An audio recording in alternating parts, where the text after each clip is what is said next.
Hello नमस्कार। Super Sunday में आप सभी लोगों का स्वागत है और इस सुपर संडे को अब हर बार आपको मैं कराऊंगा कुछ प्रश्नों से आपको रूबरू। इन प्रश्नों का आप जवाब दीजिए और आप किस प्रकार की तैयारी कर रहे हैं, इन पिछले 5 और 6 दिनों में आप किस प्रकार की तैयारी करते हैं, उसके लिए काफ़ी ज़रूरी है अपने आप को जांचना। तो जांचने के लिए जरूरी क्या है? जरूरी है क्वेश्चंस। तो आइए क्वेश्चन पे चलते हैं।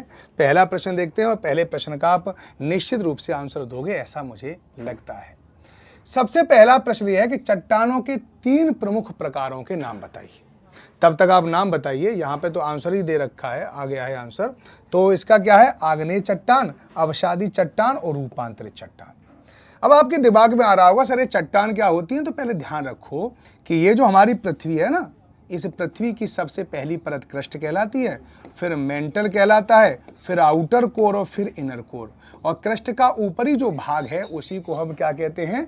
सरफेस कहते हैं। ये आपको पता होना चाहिए, ठीक है ना। अब ये जो पूरी की पूरी क्रस्ट है, ठीक है, ये किसकी बनी है? चट्टानों की बनी है। ये आपको ध्यान रखना। इसलिए क्रस्ट को हम चट्टान मंडल भी कहते हैं। इन चट्टानों को तोड़ोगे तो यहां पर क्या मिलेंगे? खनिज मिलेंगे, आपको मिनरल्स मिलेंगे। इनको तोड़ोगे तो क्या मिलेंगे? तत्व मिलेंगे।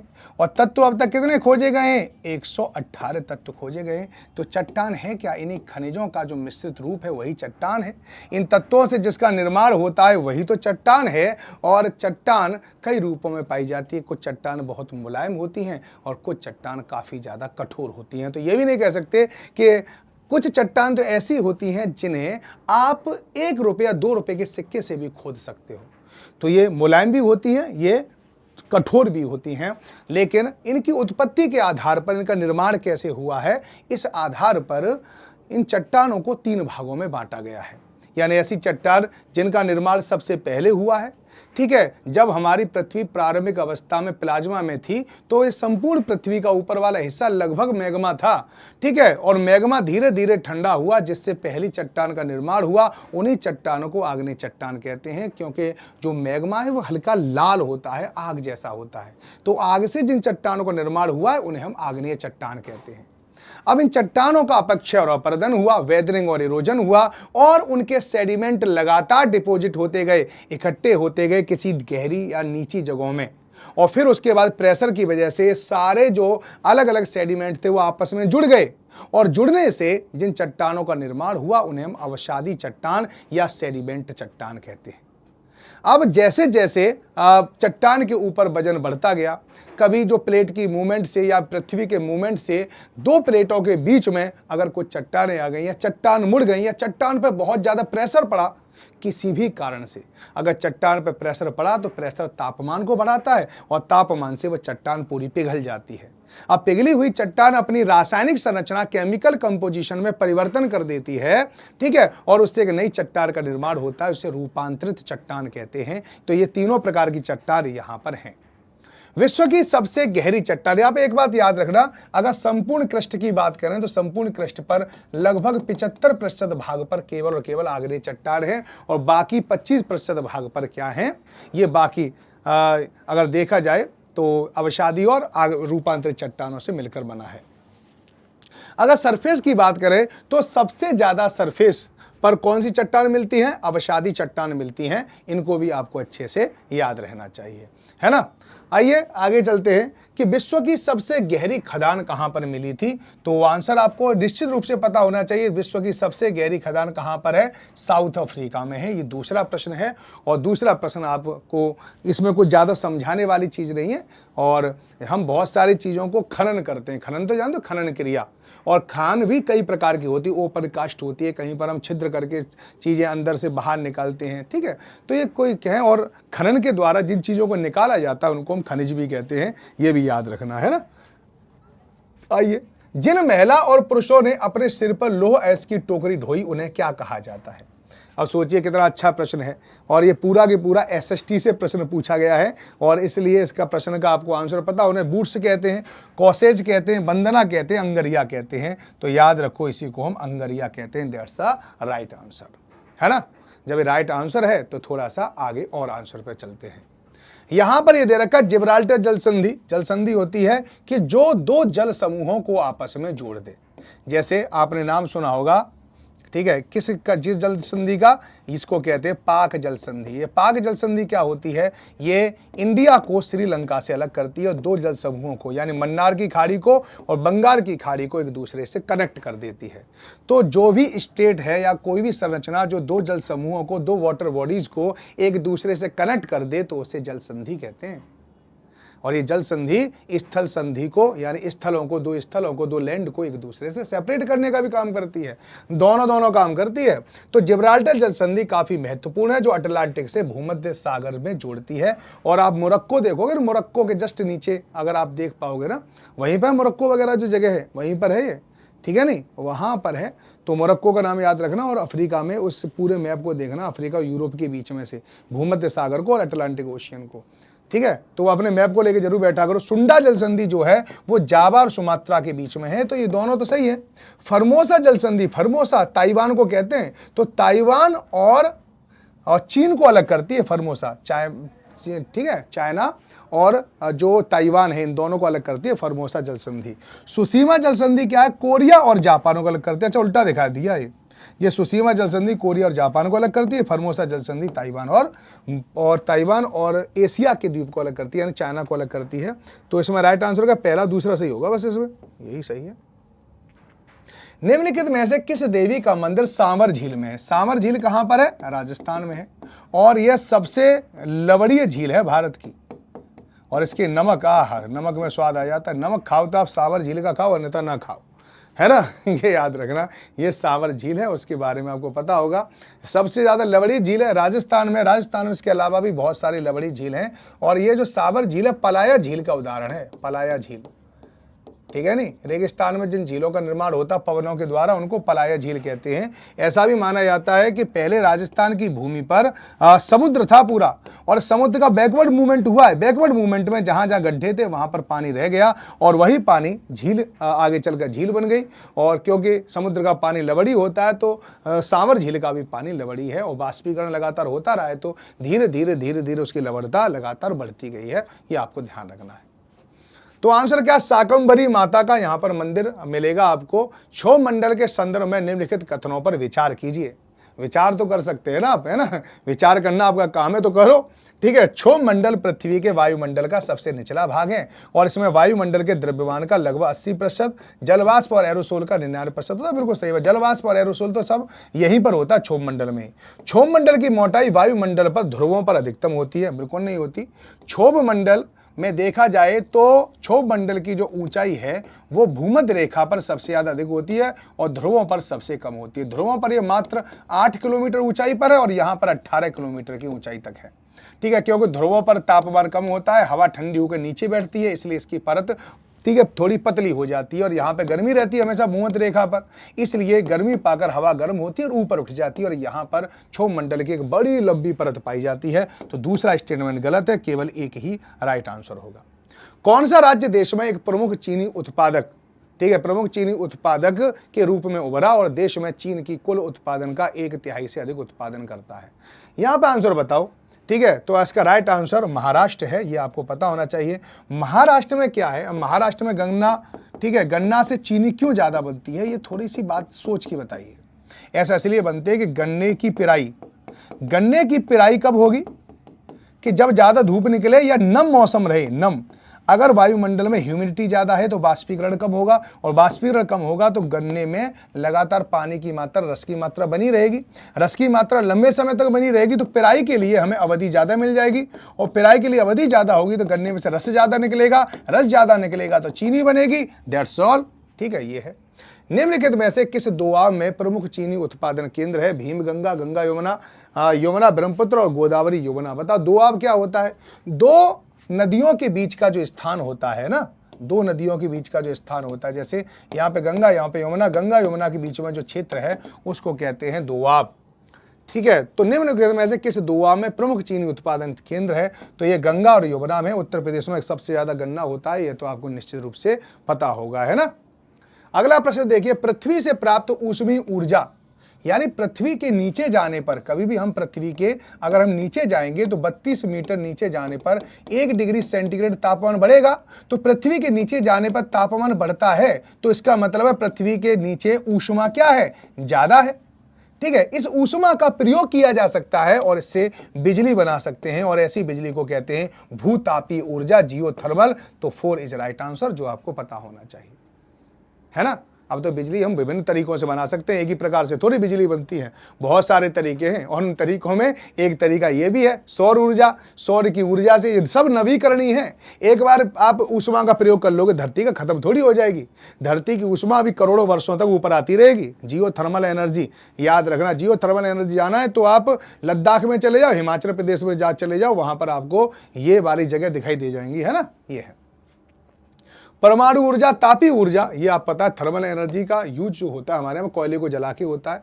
ठीक है, यूरेनियम का यूज परमाणु ऊर्जा में होता है और सूर्य का ऊर्जा और ये है। तो ये तापीय ऊर्जा, परमाणु ऊर्जा दोनों अनवीकरणीय ऊर्जा स्रोत हैं, अनवीकरणीय, नॉन रिन्यूएबल। यानी अगर इनका एक बार प्रयोग कर लिया तो वो चीज़ समाप्त हो जाएगी, जैसे कोयला समाप्त हो जाएगा, डीजल समाप्त हो जाएगा।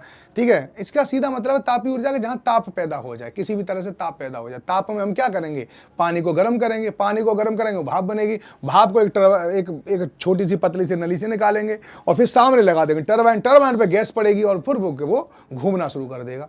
ठीक है, और इसी से हम डायनेमो लगा के बिजली बना लेंगे। यही परमाणु ऊर्जा में होता है, यूरेनियम जलाते हैं, तापमान पैदा होता है, पानी उबाला जाता है, पानी को फिर भाप को एक पतली से ट्यूब से निकाला जाता है, फिर वहां पे टरबाइन घुमाए जाते हैं और बिजली तैयार, काम वही है। ठीक है नहीं, यही है। निम्नलिखित में से कौन सा पृथ्वी का मंडल नहीं है। तो पृथ्वी पर तीन यानी 4 मंडल प्रमुख पाए जाते हैं। ठीक है, एक स्थल मंडल, जलमंडल, वायुमंडल और जैव मंडल। ठीक है, तो इसमें कौन सा नहीं है, तो पृथ्वी का मंडल नहीं है, ओजोन स्फीयर नहीं है, ये आयन मंडल नहीं है। ठीक है, इसको आयनोस्फीयर कहते हैं, ना कि ओजोन स्फीयर। यहाँ पे थोड़ा सा गलत लिखा हुआ है। ठीक है, तो ये भी आपको अच्छे से पता रहना चाहिए और ध्यान भी रहना चाहिए।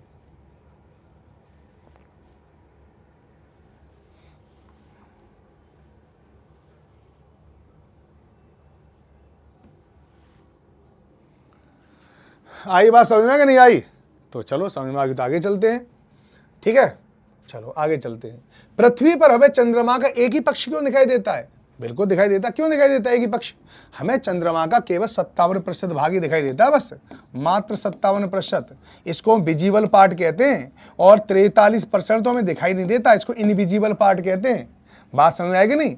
ऐसा क्यों होता है? क्योंकि इसका परिक्रमण और इसका घूर्णन, इसका परिक्रमण और इसका घूर्णन, ठीक है, सेम एक तरह का होता है, एक ही बराबर का होता है। ठीक है नहीं, यानी अपना जो चक्कर है ऐसे कैसे ऐसे पूरा चक्कर ये लगभग 27.5 दिनों में लगाता है और इतने ही दिनों में ये हमारी पृथ्वी का चक्कर लगाता है। ठीक है नहीं, जैसे ये टी शर्ट है और समझ लीजिए कि मैं 24 घंटे में चक्कर लगाता हूं, तो ये क्या है, 6 घंटे में यहाँ ये सामने, फिर ये सामने, फिर ये सामने 6 घंटे में और फिर ये सामने। ये वाली बात समझ में आ गई नहीं? ठीक है नहीं, आ गई नहीं समझ में?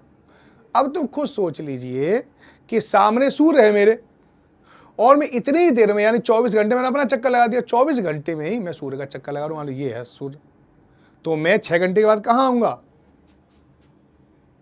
लेकिन मैं इसका चक्कर लगा रहा हूं तो मैं कहां आ जाऊंगा? यहां पर। तो देखो ये टी शर्ट अभी इसके सामने है कि नहीं? फिर ये क्या होगा कि मैं इसको थोड़ा इधर खिसका ले रहा हूं और मैं चलते चलते कहाँ जाऊंगा? यहाँ। लेकिन 6 घंटे बाद मैं इतना भी तो घूम जाऊंगा, फिर देखो मैं इसी के सामने हूं, मैं हमेशा इसके सामने रहूंगा। तो इसका परिक्रमण और इसका घूर्णन दोनों बिल्कुल समान है, इसलिए है। तो ये आपको याद रखना, कहीं पर है ऑप्शन, कहाँ पर है? ठीक है नहीं, ये है क्योंकि चंद्रमा का परिक्रमण और उतने समय लेता है जितना ऐसे घूर्णन में लगता है। ठीक है, ये है। पृथ्वी की परतें बनी है। पृथ्वी की परतें किसकी बनी है? तो आप बताइए, कोर, क्रस्ट, मेंटल और कोर, यही तो है, यही तो पृथ्वी की परत है ना। सबसे पहले क्रस्ट, फिर उसके बाद मेंटल, फिर इसके बाद आउटर कोर, इसके बाद इनर कोर। यहां से लेकर यहां तक कितना? 6371 किलोमीटर। यहां से यहां तक कितना? 70 किलोमीटर। यहां से कितना? 2900 किलोमीटर। यहां से कितना? 5500। और यहां से ये है। तो ये मेंटल वाला जो पार्ट है सबसे मोटा है, ये आपको अच्छे से ध्यान रखना चाहिए, है ना। हिमनद के निक्षेपण की विशेषता क्या है? यानी हिमनद, हिमनद वो तरह ग्लेशियर। अब ग्लेशियर कहीं हो कर जाएगा तो वहां पे अपक्षय और अपरदन करेगा, चट्टानों को तोड़ेगा, और ग्लेशियर के द्वारा जिन चट्टानों को तोड़ा जाता है तो इससे क्या उत्पन्न होगा? अवसाद होगा। वो अवसाद आगे बढ़ेगा, तो इसके द्वारा जो अवसाद आगे बढ़ता है उसी को कहते हैं हिमोड़, मोराइन। इसको क्या कहते हैं? मोरैन, ये वाला। ठीक है नहीं? तो इसका राइट आंसर क्या है? ये है हिमोड़। तटबंध क्या होते हैं? नदी के दोनों तरफ जो चीज आपको दिखाई देती है, लीव्स, किनारे, उनको तटबंध कहते हैं। ठीक है। लोयस क्या है? ये लोयस हम किसे कहते हैं? लोयस कहेंगे हम कि जो पवनों के द्वारा जिस मैदान का निर्माण होता है उसे हम लोयस कहते हैं। ठीक है। समुद्री धाराओं का निर्माण, ठीक है, समुद्री धाराओं के से सी केव का निर्माण होता है इस प्रकार से, जो समुद्र के किनारे पर आपको दिखाई देती हैं। ये सब भू आकृतियां हैं, इनको भी आपको अच्छे से याद रखना है। भारत के में निम्नलिखित में से कौन सा स्थान लघु तिब्बत के नाम से जाना जाता है? अगला प्रश्न यह है, लघु तिब्बत के रूप में किसे जाना जाता है? नाम बताओ। और सिंपल सी बात है, Arunachal Pradesh is right answer, है ना? नहीं, लद्दाख इज राइट आंसर। ये आपको याद रखना है। ठीक है, कि लघु तिब्बत कहते हैं क्योंकि लद्दाख के जस्ट बाद, लद्दाख के जस्ट बाद अगर आप देखोगे तो लद्दाख के जस्ट बाद ये लद्दाख है। ठीक है, लद्दाख के जस्ट बाद यहाँ पर क्या? तिब्बत है। ठीक है, जो तिब्बत में जो कुछ है, यानी तिब्बत में वर्षा नहीं होती, ये काफ़ी ऊंचाई जगह होती है, यहाँ पे सनबर्न भी हो जाता है, यहाँ पर ठंड भी खूब पड़ती है, ठीक वही उसमें होता है लद्दाख में। ठीक है नहीं, इसलिए इसको छोटा तिब्बत कहते हैं, ये आपको ध्यान रखना है। उस ग्रह का नाम बताइए जिसकी सतह पर तापमान सबसे अधिक है। मंगल, पृथ्वी, बृहस्पति और शुक्र। वो उस ग्रह का नाम बताइए जिसकी सतह का तापमान सबसे अधिक है। सतह का तापमान बता रहे हैं, तो सतह का तापमान तो शुक्र का है, ये सबसे गर्म है, और इसका दिन और रात इसका टेम्परेचर 250 डिग्री सेंटीग्रेड से ऊपर रहता है। ये इस होने की वजह से इस पर हमेशा प्रेशर कुकर जैसी दशाएं हमेशा पैदा रहती है, हमेशा प्रेशर कुकर जैसा बना रहता है। ऐसा इसलिए है क्योंकि इस पर, ठीक है, इस पर सबसे ज्यादा मैक्सिमम क्या है? इस पर कार्बन डाइऑक्साइड है। Carbon dioxide green house gas है, तो जिससे जो ऊष्मा बाहर जा रही होती है तो कार्बन डाइऑक्साइड गैस उसको एब्जॉर्ब कर लेती है, उसे बाहर नहीं जाने देती। ये आपको अच्छे से पता रहना चाहिए। ये रहा शुक्र। ठीक है, शुक्र के बारे में आपको अच्छे से पता होना चाहिए। ठीक है, अब इस पर कार्बन डाइऑक्साइड की वजह से यहाँ पे धुंध सी बनी रहती है, इसलिए इसको घूंघट वाला ग्रह भी कहते हैं, वियर्ड घूंघट वाला ग्रह भी कहते हैं, वियर्ड प्लानिट कहते हैं। भारत में पहला चाय बागान कहां पर शुरू हुआ था? चलिए इसका आंसर बताओ। भारत में चाय बागान कहां पर शुरू हुआ था? इसका आप आंसर बताइए जल्दी। ठीक है ना, तो ये आपको याद रखना है। चलिए, तो भारत में पहला चाय बागान कहां पर शुरू हुआ था? तो आप इसका आंसर याद रखना, असम में ब्रह्मपुत्र घाटी पर। ठीक है नहीं, पूरे दिन पता है मोबाइल पर लगातार कॉल आते हैं, है ना, और कंपनी वाले आजकल तो ऐसे नंबरों का यूज करते हैं जिससे कि पता ही नहीं चल पाता, तो इसका नंबर उठाने पड़ते हैं, और तो बंद करने की जगह मुझ पर ऐसे उठ गया तो ऐसा कभी हो जाता है ना। चलो, शहरों में तापमान गांव की तुलना में अधिक क्यों होता है? शहरों में तापमान क्यों ज़्यादा होता है? क्योंकि कंक्रीट और धातु से घर बनते हैं, और वो क्या होते हैं? एनर्जी को अवशोषित कर लेते हैं ज़्यादा से ज़्यादा को। ये तो आपको पता ही होगा ना, ये पहला सही है। ऐसा फाल्ट निर्मित सड़कें गर्म हो जाती हैं। हाँ, गर्म, देखो सड़कें कितनी गर्म हो जाती हैं। भीड़ वाले ऊंचे भवन गर्म वायु को रोक लेते हैं, सही बात है। शहरों में अधिक खुले स्थान पेड़ होते हैं, कितनी गलत बात लिखी हुई है। डी है तो देखो ये गलत, ये गलत, ये गलत, सीधे सीधे लिखा हुआ। गांव में खुले स्थान होते हैं ना, ये थोड़ी होते हैं, इसलिए घबराया करो मत, अंत तक देखो। अभी तक आपको ये सोच रहे हो सर ये सही होगा गलत होगा, लेकिन जैसे आपने डी पकड़ा तो यहाँ पे देखो 2 3 4 गलत हो गया, तो अपने आप आंसर सही हो गया। ऐसे कर लिया करो, ठीक है ना।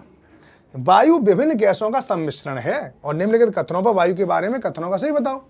तो वायु क्या है? गैसों का मिश्रण है, गैसों का, धूल के कणों का, जल वाष्प का, पॉलिन्स का। तो पौधे वायु से सीधे नाइट्रोजन ले लेते हैं, बिल्कुल गलत है, नाइट्रोजन नहीं लेते, भूमि से नाइट्रेट लेते हैं। हरे पौधे ऑक्सीजन छोड़ते हैं, हाँ बिल्कुल सही है। हीलियम, आर्गन और ऑक्सीजन गैस वायु में प्रचुर मात्रा में, बिल्कुल नहीं है, हीलियम तो बहुत कम है, आर्गन भी 0.93% है, और हाँ ऑक्सीजन है, लेकिन ये गलत है। छोटे छोटे धूलकण वायु में मौजूद है, ये भी सही है। तो बी और डी कहीं पर है, बी और डी सत्य है, कहीं पर लिखा हुआ है बी और डी सत्य है, ठीक है। ए और सी है सत्य है, सत्य बात है ये। निम्नलिखित में से कौन सी वायु में मौजूद गैस ग्रीन हाउस गैस है? अगला प्रश्न ये भी है। तो कौन सी वायु में मौजूद गैसों में से ग्रीन हाउस गैस है? Ozone, hydrogen, helium, carbon dioxide. यहाँ पर ये बताना आपको, अगर आपको देख के बताना है तो ये आंसर बताना और ये आंसर बता दोगे आप, निश्चित रूप से बताइए। तो इसका राइट आंसर क्या होगा? Carbon dioxide is right answer, जो आपको ध्यान रखना है ना। तो ये हो गए आपके क्वेश्चंस। तो ऐसे ही क्वेश्चन हम आप लोगों के लिए लेके आते रहेंगे। आज मैंने 19 प्रश्न कराए हैं और आपको 19 में से कितने नंबर आए कमेंट बॉक्स में इसको मुझे ज़रूर बताएं। और भी ऐसे वीडियो देखने के लिए आप लगातार 12 बजे मुझे इस चैनल पर फॉलो कर सकते हैं। लगातार आप मेरी क्लास देख सकते हैं, जहाँ पर मैं ज्योग्राफी और बहुत जल्दी आपको पॉलिटी की बहुत सारी चीज़ें यहाँ पे करा रहा हूँ। वहाँ पर भी मैं चैप्टर वाइज करा रहा हूँ, यानी क्लास 9th का चैप्टर चल रहा है जिसमें हमने ज्योग्राफी का, जिसमें भारत का आकार हम पढ़ा चुके हैं, फिजिकल इंडिया हम आपको पढ़ा चुके हैं, पूरा फिजिकल डिवीजन, और तीसरा अपवाद क्षेत्र चल रहा है। तो रोजाना 12 बजे मुझसे जुड़ना बिल्कुल न भूलें, जहाँ पर मैं आपको टीजीटी, पीजीटी और इसके अलावा आप किसी भी कंपटीशन में ज्योग्राफी की तैयारी कर रहे हैं तो आप उसमें हम आग लगा देंगे, आग, टेंशन मत लो, बस जुड़े रहें। और आप मुझसे जुड़े रहने के लिए टेलीग्राम को जरूर ज्वाइन कर लें, तो जहां पर आपको ये पीडीएफ जरूर मिल जाएगी आपको, है ना। और मेरा टेलीग्राम आपको यहां पर दिखाई दे जाएगा, ठीक है ना। टेलीग्राम मेरा आपको यहां पर है और टेलीग्राम पर जरूर आ जाएं सारे लोग। ये रहा मेरा टेलीग्राम, ठीक है, SST विद राज राणा। जहाँ पर आप जुड़ जाओगे तो आपको यहाँ पर ये PDF वगैरह मिल जाती है। देखो मैं बहुत सारी PDF यहाँ पे देता हूँ, समझा कि नहीं।